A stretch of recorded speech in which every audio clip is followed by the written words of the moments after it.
Curiosamente, às 18 horas do mesmo dia, o advogado da federação posta no mesmo grupo um edital de um conselho arbitral que, curiosamente, está marcado para amanhã, no dia seguinte a essa reunião, que a gente não sabia sequer o tema com a prefeitura.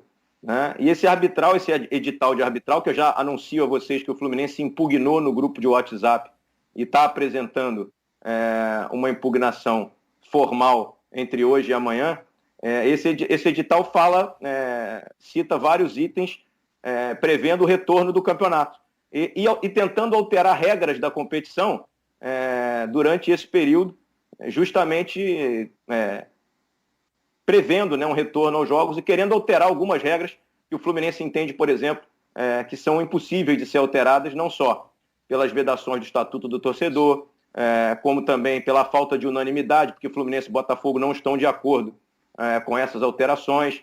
O edital do arbitral fala, por exemplo, em mudança do intervalo intra-jornada dos atletas, de reduzir para que a gente possa fazer jogos num período de tempo menor. Isso sem o aval do sindicato, sem um acordo coletivo, é nulo. Então o Fluminense impugnou e o Fluminense não participou dessa reunião de hoje. Como diz a nossa nota oficial, o cerne da nossa nota oficial de hoje mais cedo é justamente para mostrar que o Fluminense, neste momento, não entende cabível qualquer tentativa de retorno, seja a treino, seja a jogo, simplesmente porque a gente vai passar uma ideia para toda a sociedade, especialmente no Rio de Janeiro, onde as pessoas estão cumprindo muito pouco a quarentena e que o número de óbitos e o número de pessoas contaminadas só cresce. A gente entende que o futebol tem que ser exemplo. Então, se a gente voltar a ter jogo, se a gente começar a mostrar à população que nós estamos reabrindo e não somos atividade essencial, né? Eu outro dia vi uma discussão aqui do presidente do Vasco com vocês, onde ele questionava vocês por que vocês estariam trabalhando no estúdio. A imprensa é considerada atividade essencial, né? E vocês estão trabalhando num distanciamento aí nítido, que não coloca vocês em risco, né? Mas atletas disputando a bola dentro da área, num escanteio, por exemplo, estarão com possibilidade enorme de se contaminar. Dizer a vocês de maneira muito clara que o Fluminense vem se orientando com grandes profissionais, infectologistas, médicos, e o que a gente tem como meta nesse momento, ninguém aqui está discutindo a letalidade da doença, né? Nós estamos discutindo a possibilidade de contágio ou não. O que nós estamos discutindo aqui quanto mais pessoas se infectarem nesse momento, menos leitos a gente vai ter. Isso é uma questão estatística e matemática. E todos os lugares do mundo em que flexibilizaram antes do tempo, a curva voltou a subir, que foi o caso do Irã, por exemplo. Então, a nossa preocupação é com a saúde dos nossos atletas, com a saúde dos nossos funcionários, e nesse momento a gente entende que não é cabível o retorno do futebol, seja com treinos, seja com partidas oficiais, mesmo que sejam sem público. Imagine vocês, a gente já tem notícias aqui no Rio de Janeiro, de que os CTIs, né, os leitos dos hospitais particulares, eles começam já a ter realmente um desafogo. Entretanto, que o hospital de campanha do Maracanã e muitos outros que sequer foram entregues estão com superlotação. Né? E a gente pensa que o seguinte, as comunidades mais carentes, as pessoas... O Rio de Janeiro, historicamente, tem 20% da sua população residindo em favelas, em comunidades com pouca estrutura, né? E a gente sabe que essas pessoas estão com dificuldade de cumprir o isolamento. Se começa a passar jogo de futebol em bar, em boteco, as pessoas inevitavelmente, mesmo que de máscara, vão se reunir, vão comemorar gol, vão se abraçar. Então a gente acha que, da mesma maneira que economicamente essas pessoas são importantes para nós, porque compram ingressos, porque compram camisas, né? A gente também tem uma função social, que é mostrar para essas pessoas que nós precisamos, por enquanto, ainda permanecer em casa e colocar toda a sociedade protegida para a gente tentar diminuir o risco de contaminação. É simples, né, gente? Enquanto a curva não achatar e os casos começarem a diminuir, não faz sentido pensar em retorno de nada que não seja essencial. O Mário tocou em tantos assuntos importantes, tantos pontos que a gente tem que pensar.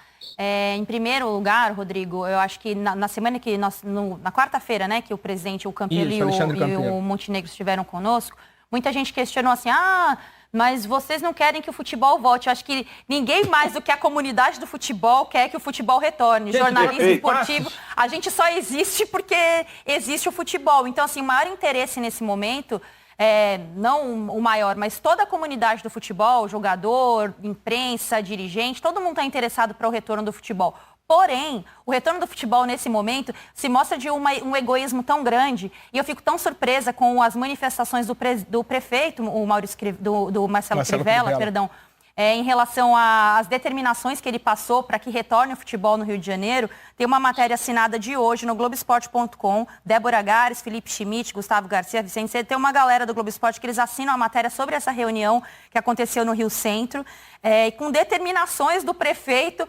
como que se deve se dar esse retorno dos jogos. Prefeito, olha como que está o Rio de Janeiro, bateu recorde de mortes por conta de uma pandemia. Que cabeça que o prefeito tem para decidir sobre o futebol? É isso que me surpreende, Rodrigo. É isso que me chama a atenção.